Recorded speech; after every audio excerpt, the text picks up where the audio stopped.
Apologies for that. I looked and I had actually had somehow hit the mute button there, but now I found it and I'm good with a little help from Marcus. We are good to go here. So, friends, yeah, today's topic, as I was saying, it's actually a little bit heavy. It's just a little bit heavy.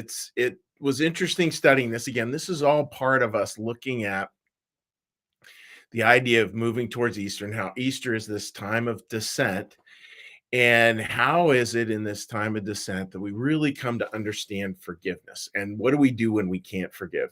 Now, I want to back up here and say this really crystal clearly. Like there are times, and I know this as a pastor, and I know this personally as well. There are times, I imagine, in all of our lives where we actually harbor what is called a justified resentment. In other words, somebody really did hurt us, like really did. There's no questions. Now, I think a lot of the time, again, we don't fully understand that, and a lot of the time, there's two sides to the same coin, and we have our bit of responsibility as well. And then there's other times where no, they just really did something to you, and it was bad, and it was wrong. Period. Full stop. So I want to just talk about that for a second because I think that's the context here of what I want to talk about is when we can't forgive, because that seems to be pretty appropriate for the Easter story. So what I want to do is I want to talk about it from the perspective of mercy, and that's what today's theme is on in the lectionary. I just want to read you a couple things and offer a few thoughts about mercy. The first is from Daniel chapter 3, verses 42 and 43. And this is a prayer. Do not let us be put to shame, but deal with us in your kindness and your great mercy. Deliver us by your wonders, Lord, and thus bring glory to your own name. And glory there could mean celebration, which I like that word a lot better than glory, actually.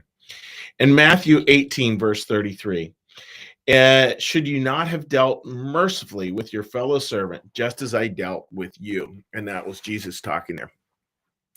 That idea of mercy is incredibly important. So we do all have these justified resentments, and they're the ones that can actually be some of the hardest to give up. And in some of those, forgiveness per se may be impossible. I remember working with a family who had lost their son in super tragic circumstances.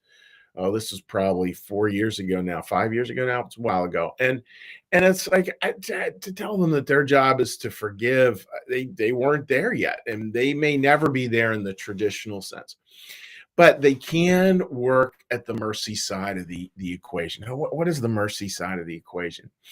The practicing mercy. The practicing mercy. That is mercy. Mercy has this connotation, which I love, of womb-like mother love, and it's where we hold our loved ones, and it's very much a warm embrace. And mercy then can be that heart that kind of holds it that way, then can be extended out there. It's not like we're able to embrace those who've really hurt us that same way, but it's a softening of our hearts. It's what we can do. We can learn to love mercy. And mercy is a little bit different than reconciliation. A lot of people think forgiveness always has to be reconciliation, or you sit down, you work it out. And maybe sometimes, and sometimes, no doubt, that works really well, but it's not going to happen all the time. Regardless, we can always choose to be merciful.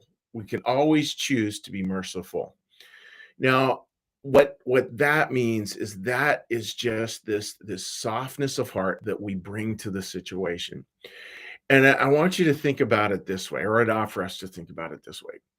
When we work at reconciliation, that takes two parties. It takes a back and a forth, two parties come into agreement. The beautiful part about mercy is it only takes one. You need to be the only one who makes that decision. The other person may never make it. And the crazy part is sometimes they may never even know you made that decision. But can you really bring mercy to the world? Can you really bring that softness of heart? Because boy, does that make a difference later on. This morning I was thinking about a wonderful experience I had years ago working for a wonderful principal, and this principal had come to the end of his career, and he had done a lot of coaching, etc., very successful at a lot of things. And yet he had at a certain point he had been pretty tough on a certain young man, And in a way that he looked back on later in his career, was like, man, I was that didn't work well. I really wasn't helpful to that kid, and I was too hard on him. And I don't want to use the word bullying, but it sort of had some of that connotation to it. And so he actually invited this young man back to speak with the faculty. Now, this young man at this time was like my age, which was pretty amazing. And just to watch these two talk, and just the simple, I don't know, like it just was something, it was just bathed in mercy. It was just bathed in this softness. And the obvious message was for teachers, you can leave people with baggage that they carry with them the whole life. Don't do that. But it had that softness of heart. And I think that's what we really want to practice, going into Easter. Like, where is it that you really need that softness of heart? Because there will be places, again, where when we can't forgive. And yet, even in those places when we can't forgive, what can we do? We can always choose mercy.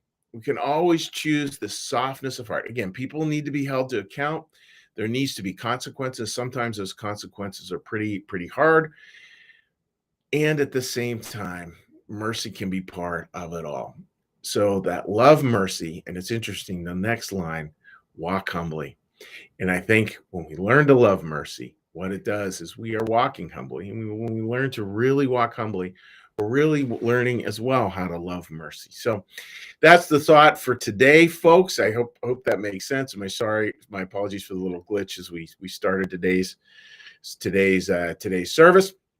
So with that, we're going to go ahead and get started here on our little blessing and prayer. I'm sure a lot of folks have tuned out off of the live stream, but if you have not, it's great to have you with us today. So with that, friends, let's all get a big breath. And the bell.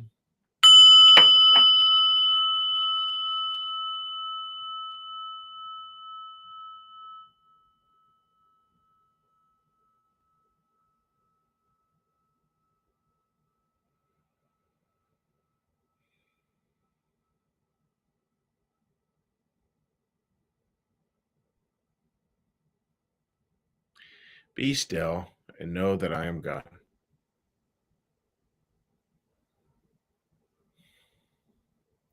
Be still and know that I am.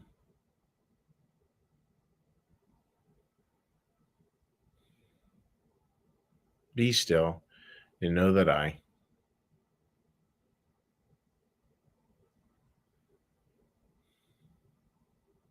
Be still and know that.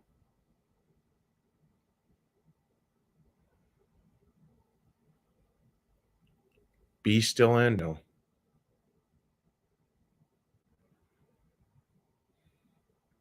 Be still and.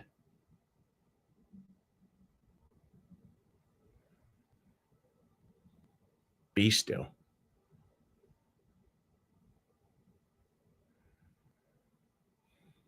Be.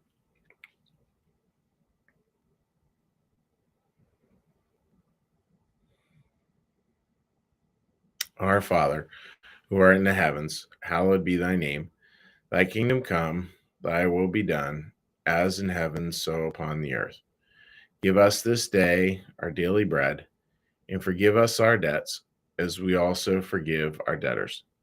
And lead us not into temptation, but deliver us from evil. For thine is the kingdom, and the power, and the glory forever. Amen. May the Lord bless you and keep you. May the Lord make his face to shine upon you and be gracious unto you.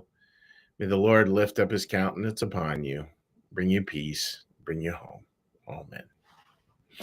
All right, dear friends. And again, my immense apologies for that glitch. And I am thinking we probably don't have very much in the way of comments because we failed, and maybe we'll get some later in the day. Regardless, again, I do want to say, if you do join us later in the day, which like 90+% of people do, you can leave comments there. Some people do, and I will definitely get to them on the different platforms as I can. So, all right, we actually did have some comments here. So let's take a look. All right, yeah, Marcus, woohoo! It's so silly. It's like sitting right there, the mute button, but we got it figured out. One more lesson learned. Rita, good morning to you, my dear friend. I hope you're doing well. Patricia, thank you so much for hanging out and staying staying staying with it there. Uh, Susan, great to see you. Happy Tuesday. Sound is great. Well, thank you. Oh my goodness, I'm not Mr. Technology, that is for sure. Patty, good morning to you. And our Hagerstown Penn State connection did really well at the NCAA Wrestling Championships. Just saying. Marcus, good morning to you, buddy.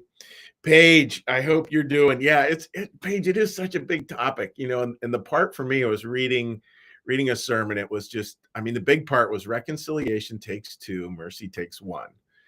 And that to me was huge. I just had never thought of it that way. I always thought forgiveness, of course, forgiveness is reconciliation. And yet there are times where you can't do it, like there is never going to be reconciliation in some situations, and I think we need to be okay with that. um Sully writes, that was super impactful. And my buddy Doug White writes, nice. So, and Lindy also had put on there about a trip down to Florida, which I would love to make. And Doug would love to see you if we can arrange that too, headed down there to Florida for a swing through to see some of our Florida congregants. So, friends, just wishing you all the best. And yeah, God bless. Have a great day. Be thinking about a little mercy today. And my apologies for the stream dropping, but glad you stuck with it and great to chat with everyone. Bye bye.